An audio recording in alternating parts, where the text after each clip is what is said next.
안녕하세요. 성화로 알아보는 예수님의 생애 바이블 갤러리입니다. 저는 이세라 지니아가다고요. 저는 최강희 마테오 신부입니다. 반갑습니다. 안녕하세요, 신부님. 안녕하세요. 반갑습니다. 네네. 잘 지내셨어요? 잘 지냈죠. 저는 신부님을 보면 네. 왜 이렇게 장난을 치고 싶죠? 갑자기요? 저한테요? 네, 딱 얼굴을 보자마자 네. 오늘은 뭐 없을까? 어떤 당황스러운 질문을 해볼까? 왜 맨날 그런 생각들을 하고 있어요? 우리 녹화 날이 네. 전날 밤부터 전 고민해요. 밤 아. 누워가지고 내일은 뭐 하지? 약간 내일은 신부님- 저를 어떻게 좀 곤란하게 할까? 맞습니다. 어렵게 할까? 네. 신부님 사는 게 뭐죠? 막 이런 질문은 너무 많이 했고 또 대답을 너무 잘해주세요. 그런 어려운 질문에도. 그러니까 어떻게 또 네, 그것 말고 또 다른 질문 없을까? 어떤 질문으로 좀 놀래켜드릴까? 이런 고민을 날마다 하고 있습니다, 지금. 그런 부분보다는 우리 방송에 대해서 이 바이블 오늘 갤러리 프로그램에 대한 고민을 좀 그만큼 아유, 해주시면 그럼. 어떨까 그럼요, 싶습니다. 신부님. 네. 지금 피디님이 듣고 계신데, 신부님. 듣고 계시니까 네. 하는 얘기예요. 제 머릿속 8알은 바이블 갤러리. 8알이 무슨 말씀 하시는 거예요? 네. 네, 8알이라 맞습니다. 네. 제 인생의 8알. 네. 제 인생의 모든 것 바이블 갤러리 바로 네. 시작을 해보겠습니다. 이렇게 저는 또 곤란한 질문을 넘어가는군요. 네. 지난 시간은 우리가 음. 예수님이 병자들을 치유해 주신 네. 그 치유 기적을 그린 성화를 소개해 드렸는데요. 윌리엄 호가스의 베짜타 못에서 병자를 고친 예수이라는 네. 그림과 네네. 이 호가스의 그림과는 전혀 다른 느낌의 니콜라 푸생의 작품까지 살펴봤습니다. 그렇죠. 네네네. 근데 그날 제가 그 방송이 끝나고 나서 든 생각인데요. 네. 사실 우리가 예수님이 병자들을 치유해 주신 걸 기적이라고 말을 하고 있지만 그러니까 기적이라고 하니까 뭔가 굉장히 놀랍고 아주 어마어마하고 극적이고 막 이런 거를 말하는 거잖아요. 네네네. 근데 사실은 정말 기적은 그런 것만을 의미하지는 않는다. 뭐 이런 생각이 좀 들더라고요. 어떤 면에서 그런 생각이 들었어요? 왜 그런 생각을 했냐면 네. 우리가 왜 미사를 드릴 때 음. 성찬을 모시기 전에 하느님한테 한 말씀만 하소서 제가 곧 나으리다 네. 이런 말을 하잖아요. 근데 마음이 낫는다는 것, 그러니까 내가 가진 슬픔이나 우울함이나 뭐 열등감이나 질투나 이런 굉장히 자괴감 뭐 네네. 이런 거, 그러니까 나를 병들게 하는 온갖 이런 감정의 지옥도에서 벗어날 수 있다는 건 역시 저는 기적 같아요. 사실은 그게 정말 놀라운 일상의 기적이 아닐까 싶고 또 우리가 그거를 예수님께 청하는 거다 뭐 이런 생각이 좀 들더라고요. 맞습니다. 어떻게 보면 우리가 바라는 기적들은 물론 사람마다 다 다를 수 있지만 사실 가장 큰 기적이라고 하는 것은 하루하루 우리에게 주어진 시간들을 정말 기쁘게 살 수 있는 것, 충실하게 살 수 있는 것, 네. 어떻게 보면 담담하게 감사의 마음으로 살아갈 수 있는 게 아닌가라는 생각이 또 들기도 하네요. 네, 맞습니다. 바이블 갤러리 오늘 주제는요. 네. 착한 사마리아인입니다. 이 일화는 꽤 유명하죠, 신부님? 그럼요. 아마도 시청자분들도 많이 들어보셨을이라고 그렇죠. 생각이 되는데요. 뭐 그래도 간단하게 한번 정리는 좀 하고 넘어가 보죠. 예수님의 비유는 하느님 나라에 대한 설명과 보통은 그 지향점이 맞닿아져 있습니다. 오늘 우리가 들은 이 사마리아인, 착한 사마리아인 이야기는 루카복음 10장 29절에서 37절의 말씀이고 또 비유의 말씀으로 전해집니다. 하루는 어떤 율법 교사가 예수님을 시험하기 위해서 네. 이런 질문을 해요. 제가 무엇을 해야 영원한 생명을 얻을 수 있겠습니까? 이에 예수님께서는 내 이웃을 너 자신처럼 사랑하라라고 말씀하시죠. 네. 너무 유명하지만 또 정말 지키기 쉽지 않은 그런 계명이기도 하죠. 네네, 그렇죠. 물론 뭐 내 이웃이 누구냐에 따라 좀 달라질 수도 있겠지만 하느님 사랑과 이웃 사랑의 그 가장 중요한 두 중심축 중에 이웃 사랑에 대해서 말씀하시고 계신데요. 그렇게 설명을 하시니까 율법 교사가 다시 물어봐요. 그럼 누가 제 이웃입니까? 이때 예수님께서는 당대의 일반적인 유다인들에게는 이방인으로 여겨지고 있던 또 상종하지 않았던 사마리아인에 대한 이야기를 그 예로 들어서 답하시거든요. 네. 누군가 길을 가다가 강도를 당해서 모든 것을 빼앗겨 버려요. 길을 가던 한 사제와 레위인이 있었는데 우연히 강도를 당한 사람을 보고서는 모른 척하고 길 반대편으로 돌아가 버리죠. 지나가 버립니다. 그 뒤 여행 중이던 한 사마리아 사람이 이 사람과 마주치게 되는데요. 이 사마리아인은 가엾은 마음이 들어서 그를 도와줍니다. 그러면 이 세 사람 중에서 이 강도를 당한 사람의 이웃이 누구이냐라고 예수님께서 묻는 거죠. 율법 법교사가 그에게 자비를 베푼 사람입니다라고 대답하자 예수님께서 그에게 이렇게 말씀하시죠. 가서 너도 그렇게 하여라. 네. 사실 이웃이라는 단어로 표현을 하고 있지만 쉽게 말해서 누가 나의 친구냐 혹은 친구는 대체 어떤 존재인가 뭐 이런 것들을 생각하게 하는 그런 일화인 것 같은데요. 네네. 오늘 이 사마리아인 이야기, 사마리아인을 그린 성화를 소개해드릴 첫 번째 작품은요. 바로 이겁니다. 야코포 바사노의 착한 사마리아인이라는 그림인데요. 네네. 이 그림에는 지금 네 사람이 등장을 하고 있어요. 화면 왼편에 등을 보이며 멀어져 가고 있는 두 사람이 아주 작게 그려져 있고 네. 또 다른 두 사람은 화면 중앙에 크게 그려져 있죠. 강도를 당하고 부상을 입은 사람 그리고 그를 부축하고 있는 사마리아인이 네. 크게 그려져 있습니다. 아마도 그렇게 본다면 작게 그려진 사람은 사제와 레위인이겠죠. 네, 맞습니다. 네. 근데 신부님 사실은 사제와 레위인이면 다른 사람들은 그냥 이 강도당한 사람을 지나쳐 갈지라도 사제와 레위인은 많은 그 네. 사람들만은 이 사람을 도와줘야 되는 거 아닌가요? 사실은. 네. 근데 여기에는 또 웃지 못할 배경도 함께 또 숨어 있는 부분이 있기는 합니다. 네. 사제와 레위인이라고 한다면 일단은 제사를 담당하고 있었던 사람들이고요. 이들이 그냥 이 강도당한 사람을 외면하고 지나쳐버린 것은 이 사람을 뭐 도와주고 싶지 않아서 혹은 사제이긴 하지만 나쁜 사람이어서 그런 자비의 마음이 전혀 없던 사람이어서 뭐 그렇게 이야기할 수도 있지만 그것보다도 이 사람들이 그 사제나 레위인이기 때문에 율법 규정에 따르면 불가피한 측면도 사실은 있기는 합니다. 왜냐하면 이 피라고 하는 것이 거룩함의 표상이기도 하지만 네. 또 한쪽 측면에서는 부정함의 표상이 피이기도 하거든요. 네. 그래서 피를 만진 사람은 제의를 거행할 수 없다라는 네. 규정이 있기도 합니다. 그렇게 본다면 나는 너무나 도와주고 싶고 이 사태가 안타깝지만 나는 제의를 거행해야 되니까 제사를 드려야 되니까 도와줄 수가 없다. 네. 뭐 이런 생각으로 뭐 합리화 혹은 피해간 측면도 있기는 할 네. 겁니다. 근데 뭐 사실 율법 규정들이 우리가 생각하면 율법이 뭐 그래 또 이렇게 생각할 수도 있는데 율법에서도 예외 규정들이 있기는 해요. 네. 사람의 목숨이 위급한 상황들, 정말 다급한 상황들, 긴급한 상황들에서는 그것이 예외로 될 수 있는 부분들이 분명히 있거든요. 그럼에도 불구하고 그것보다도 먼저 이들에게 빠져나갈 합리적인 이유로 이것을 생각했기 때문에 이들이 그냥 도와주지 않고 갔다라고 생각해 볼 수 네. 있을 것 같아요.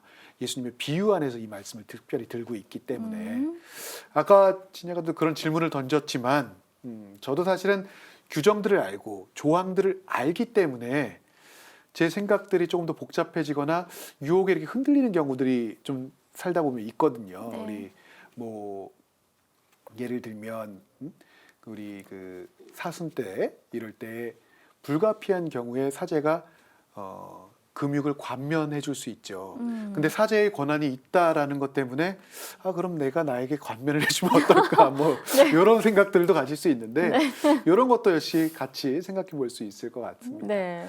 사람의 목숨 앞에서 목숨이 왔다 갔다 하는 상황 앞에서 율법의 규정에 붙잡혀 있는 이들에 대한 예수님의 풍자 혹은 그 비유 안에 누가 진정한 이웃이냐라는 말씀을 바로 이런 부분들을 찝어서 이야기하시고 계시다라고 네. 생각해 볼 수 있겠죠.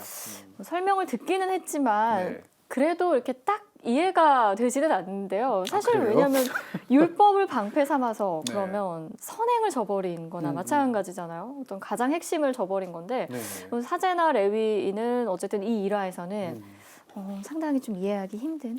뭐 원래 다른 사람들한테는 좀 가혹하잖아요. 지나가다 거기 지나가고 있는데 사람도 아무도 없는데 피 흘리고 있으면 돌아가겠죠. 이렇게 할 수 있을 것 같아요. 그러니까 그게 쉬운 것은 분명 아닌 것 맞아요. 같아요. 네. 쉬운 게 아니니까 또 사마리아인이 이렇게 성경에까지 네. 기록이 되어 있는 거겠죠. 네. 어쨌든 사제인 저는 네. 누군가라도 항상 지켜보고 있다. 네.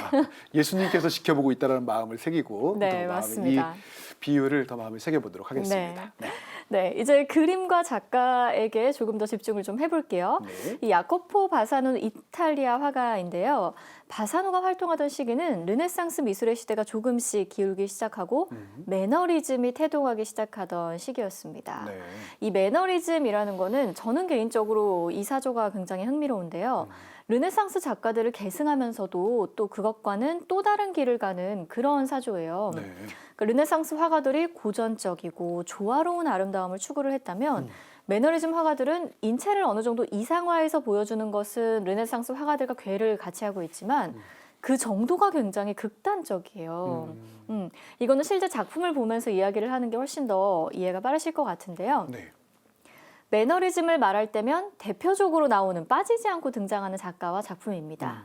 파르미자니노의 목이 긴 성모라는 작품인데요.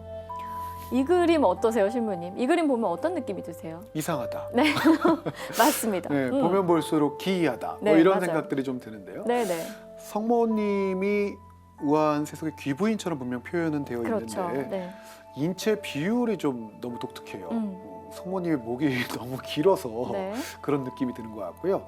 또 아기 예수님의 몸집이 또 너무 크고요. 커요. 네. 네. 성모님의 뒤로는 그 기둥 같은 게 보이는데 그 아래에 있는 사람은 너무너무 작단 말이에요. 네. 너무 작아요. 너무. 대체 여기가 어디이고 도대체 왜 이렇게 그렸을까 이런 생각이 좀 먼저 들거든요. 네. 바로 그게 매너리즘 미술의 특징이라고 할 수가 이게 있는데요. 매너리즘의 특징으로 네, 일부러 그렇게 맞습니다. 그린 거라는 네. 거죠. 흔히 이 매너리즘 미술은 인체를 굉장히 길게 좀 늘려놓고 엘그레코 같은 화가는 이 사람도 이제 매너리즘 화가인데 네. 이 화가는 윤곽선을 구불구불하게 처리하기도 하고요.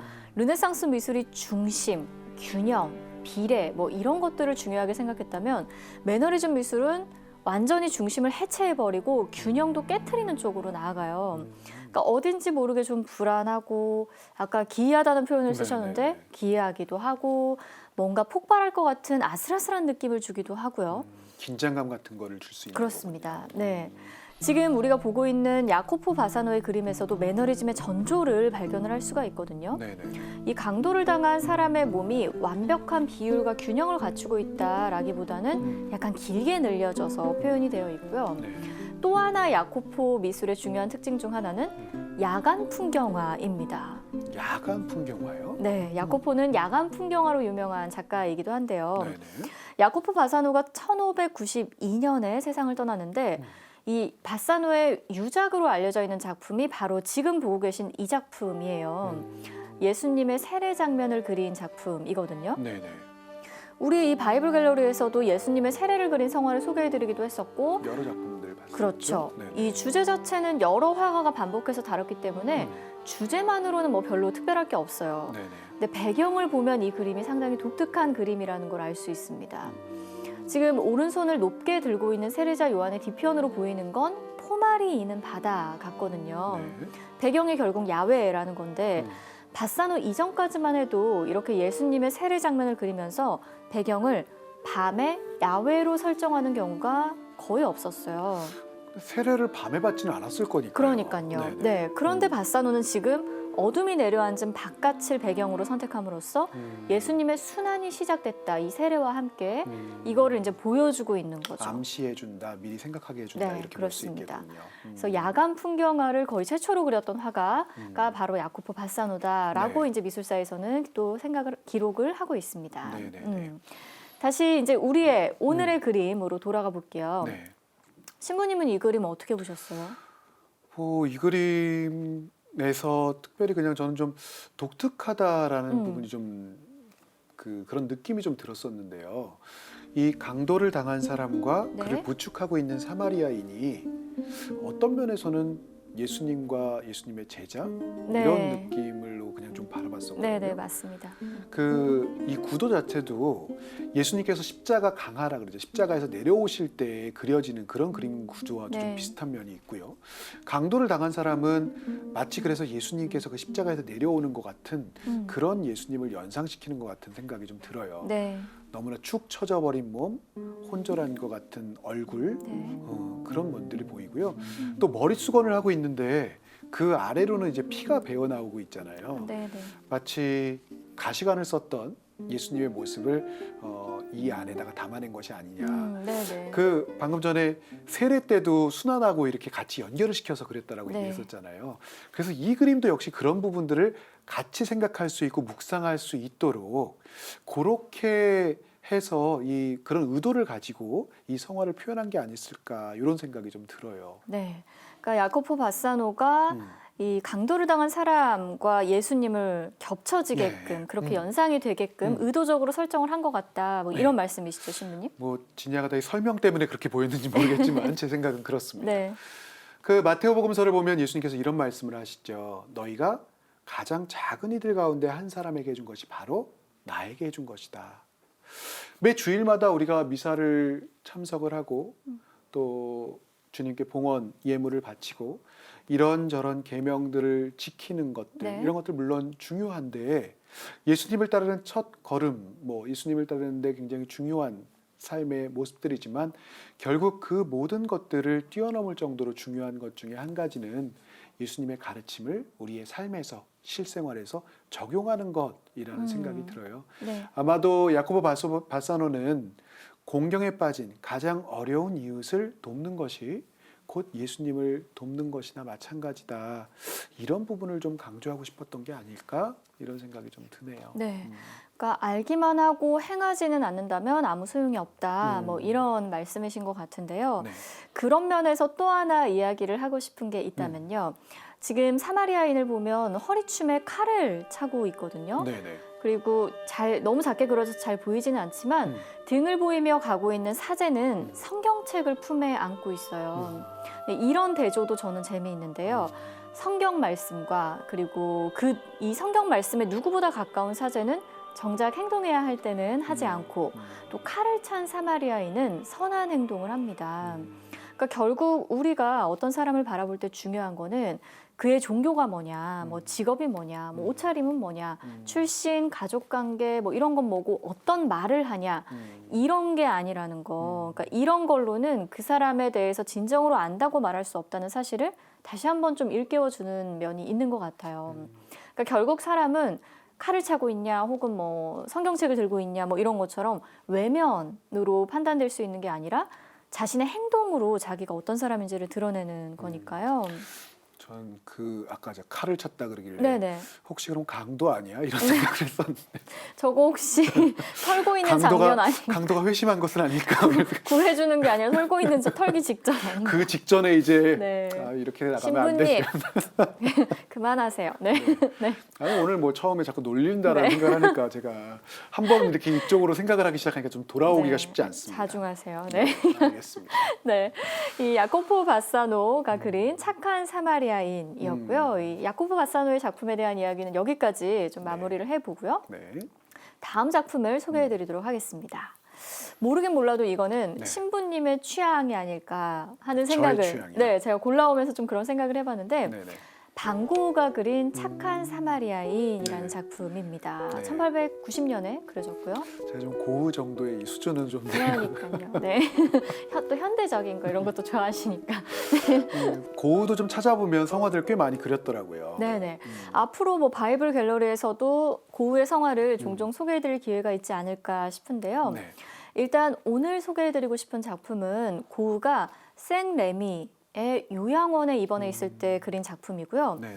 고흐는 1889년에 요양원에 들어가는데 이 시기에 별이 빛나는 밤, 또 사이프러스가 있는 나무가 있는 여러 점의 풍경화라던가 우리가 지금 고흐의 대표작이라고 알고 있는 여러 작품들을 제작을 해요. 그걸 그 요양원에 있을 때 제작을 한다는 그렇습니다. 거죠. 이 생레미 요양원 시절에 그런 작품들이 나오게 되는데요.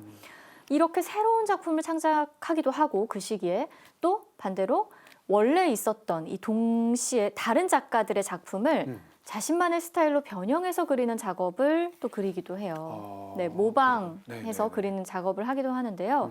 착한 사마리아인도 그중 하나라고 할 수 있습니다. 그러니까 이거는 완전히 자신의 창작품 혹은 구도나 뭐 이런 부분들이 완전히 창작품이 네네. 아니라 누군가의 원래 있었던 작품이 하나 있었고 네. 그거를 차용해서 그렸다라는 이야기가 되는 거예요. 네, 맞습니다. 이 작품은 크게 두 작가의 영향을 받고 있는데요. 첫 번째는 렘브란트입니다. 네네. 처음에 고우는 렘브란트가 그린 착한 사마리아인 그림에서 사마리아인이 말에 그 강도당한 사람을 태우고 있는 모습에 깊은 인상을 받았다라고 해요. 그래서 이 모티프, 이 컨셉은 이제 그 렘브란트의 그림에서 처음 생각을 한 거고 이후에는 들라크루아의 작품과 또 만나게 되죠. 들라크루아의 작품은 거의 고흐 그림과 흡사한 것 같은데요. 네. 이게 반대로 뒤집어 놓은 것 같은 그런 맞습니다. 느낌이 들고. 지금 보시면 아시겠지만 고흐의 이 작품, 들라크루아의 작품과 거의 뭐 흡사하죠. 네. 한눈에 고흐의 이 작품이 들라크루아의 작품에서 모든 모티프를 좀 따왔구나 이걸 한눈에 알 수가 있어요.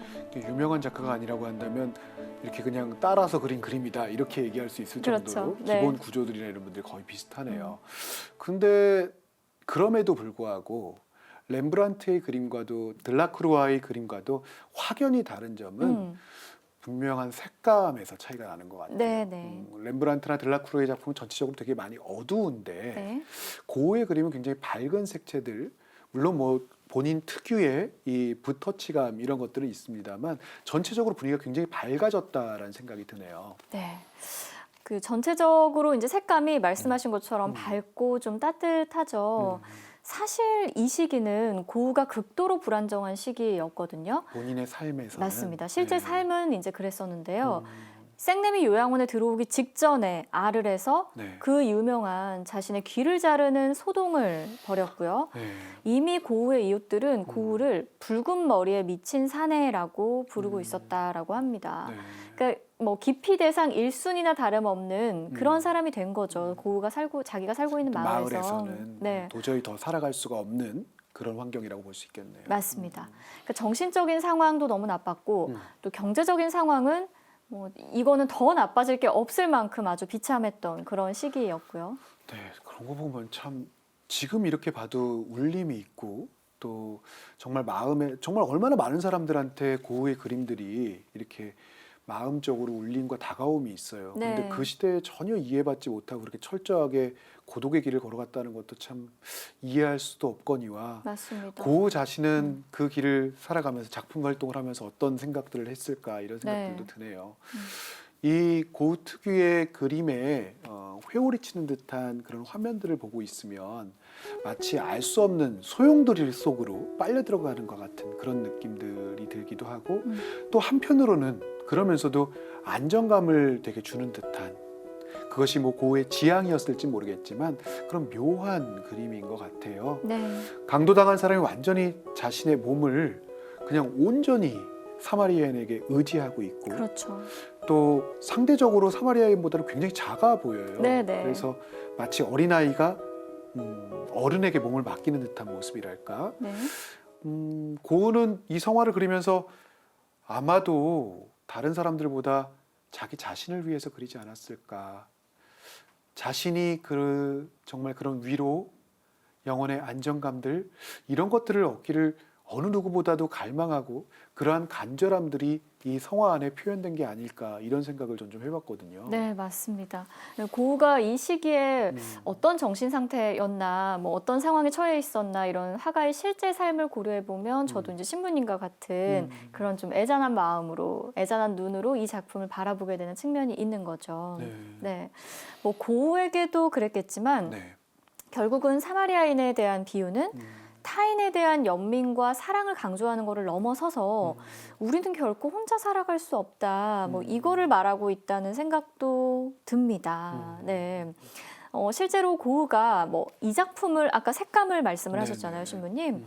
근데 이 작품을 예로 들어서 말을 한 건 아니지만 이 시기에 동생 테오에게 보냈던 편지들을 보면요.